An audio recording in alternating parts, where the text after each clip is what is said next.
No matter what you think of the Wii as a video game console, love it or hate it, there's one thing about it that cannot be denied. It was and is a fantastic light gun game playing machine. From original IPs like Elebits to arcade classic conversions like Mad Dog McCree, House of the Dead, Ghost Squad, or even Target Terror, the Wii has your back with some great conversions, all played using the Wii Remote. Over the years, Wii emulation has really blossomed, and there are some great emus out there like Dolphin, allowing you to play Wii games in high definition with new textures and other enhancements. But when it comes to light gun gaming, the gun is king, and games don't play the same with a touchscreen or joystick replacement. To pull this off on your deck, we're going to need a little piece of hardware and a bit of know-how. We're going to review that hardware today and show you how to set it up, so stick around.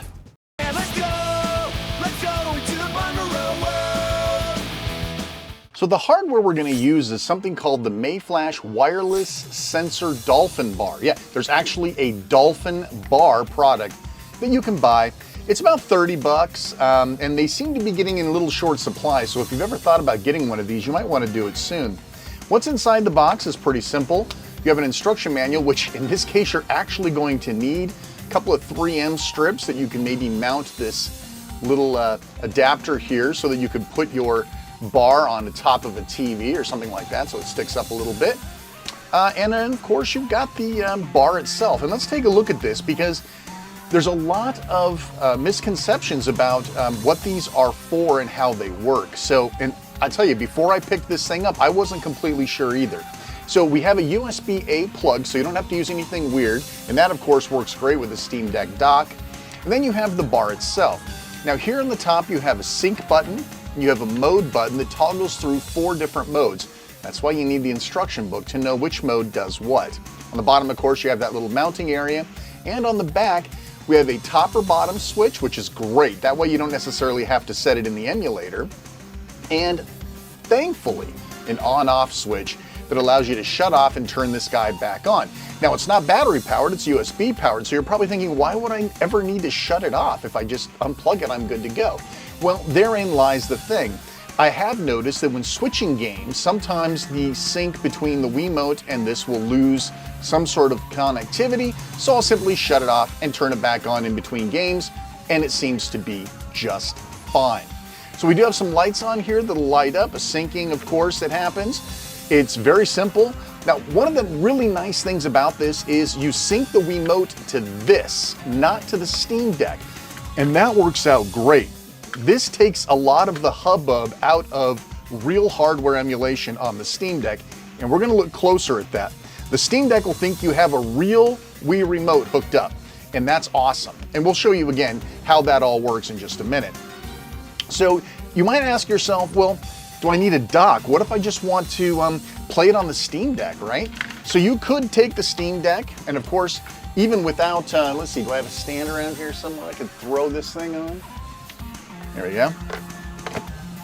All right, so you're thinking to yourself, can I just play like this? Yes and no. So obviously you're gonna have to work around the fact that this plug doesn't fit. Now a simple adapter of some sort like this will work, and you could just pop it right in. And believe it or not, that actually works just fine. Now, of course, the Wii sensors use a distance of differential, and I found that usually somewhere between 3 and 4 feet are required. So you're not gonna sit like right here at your desk and play the light gun game like this. Unfortunately, you're gonna have to work at it a little bit or put it farther away on the table, which is why I demonstrated it using a small monitor. Now, I mean, if you were really industrious, right, you could probably pick up a little adapter like this one, and you could use this to maybe run this cable out the back for a TV, right? So then you could plug it in like this. You don't need that extra adapter. You can plug it in here, right? And then this whole cabling could just sort of be hidden behind something, and you've got yourself a pretty sweet setup here. I was even thinking maybe there's some way to mount the bar straight to this little piece of Velcro maybe, or just make it a permanent attachment, and you would have a you'd have a Wii sensor bar that you could easily take along. I was even thinking of maybe shortening this cable up a little bit, right? Maybe just splicing those cables together. and making myself a standalone bar. Well, maybe I'll do that in another video. But this is what you need to do this sort of hardware thing, and it's a lot easier to do if you're doing it on a dock, exporting it to a TV, and of course then you can have the sensor bar on top of the TV, on the bottom of the TV, or whatever. But I've got a smaller space to work with here, so that's what we've got. So if we plug this in and there's power, you'll see that the bar comes on. There we go. So the deck is asleep, completely and utterly asleep. You see that it's already in mode 1, right? And then sync, this is not turned on yet, so I will wake up the remote. I've already synced it, and look at that. We're done. We haven't even turned on the Steam Deck yet, and we're already all set. We're done. I mean, this is it. This is all you have to do. And of course, it works with the nunchuck. It works with, you know, any accessory you would probably think of wanting to use. So that's it. And then once you bring your Steam Deck online, and of course you set up the Wii emulator, which we're gonna do in a minute, all right, and you're all set. Now, I guess it's totally possible if you had a certain type of a work area, you could move this sensor really, really far away. Unfortunately, I don't have any way of hooking this, making this guy stay up on top of this monitor right now. The further away you put the cable, right, I can put it up here, which you can't probably see off camera. Yeah, but I put it up on top of this poster, right? So technically speaking, I should be able to point. So you can see here, I moved the sensor bar to sit up on top up there. So now I've got a little bit of room and I can play a little closer. So now you see what happened here? I got these 4 lights and it's not responding. This is the time when you'd have to reach up to the sensor bar, turn it off, and turn it back on, and that typically fixes it. Hear that buzz? That's the buzz of the thing, and now we're in good shape. So now we should be able to play, and even I can play this close to the screen because the sensor bar is so far away. Oh, did you hear that? The screen came out of the Joy-Con. Now, it's possible that the connectivity problems that I have deal with the data being sent here to the controller. So you can turn that off in the emulator, and we're going to talk more about that later, but you can see I'm right back where I was. It's kind of dead. So again, I'm going to cycle the power on the sensor bar. Of course, I'm going to ruin my sensor bar setup here. There we go. Okay, now we're all set up. Now let's take a look and see if this works out as I'd hoped. The distance should be pretty much far enough away where this can work. Skip all this intro stuff. Suffer like G did. All right, there we go.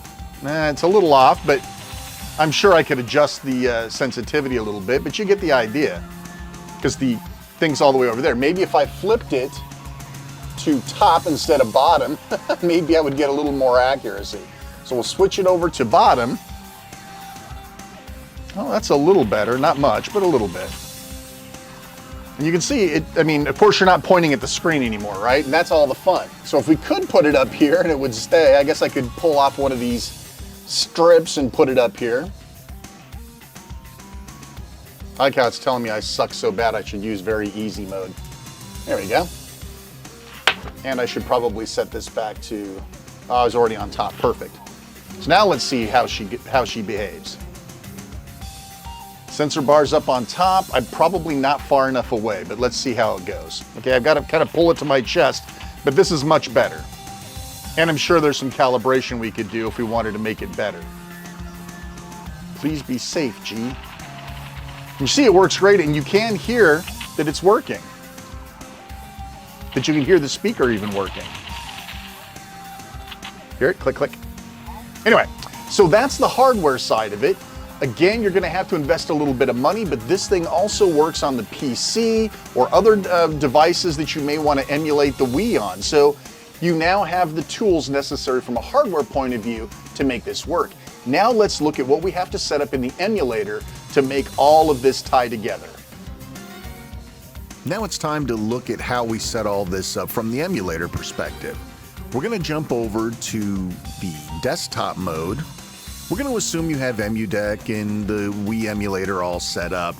We're just going to do a little bit of configuration changes. So go ahead and open up Dolphin Emulator. And we're going to head over to controllers. Under controllers, it's pretty straightforward. Simply emulate the Bluetooth remote, select Wiimote 1 and Real Wii Remote. Pretty simple, right? Then down below we have the enable speaker data, which gives you the voice or the sound effects over the speaker. You can always try turning that off if you have connectivity problems, and turn on continuous scanning. It really is just that simple, and you're ready to get playing. The hard part is getting the hardware exactly the way you want it. Listen, I hope you enjoyed taking a look here. If you'd like to see more on Wii emulation, light gun gaming, that sort of thing, of course, leave a comment down below. And while you're down there, please like, subscribe, hit the bell if you like what we're doing here, and we'll see you in the next video. I'm Shane R. Monroe. Thanks so much for watching. Take care.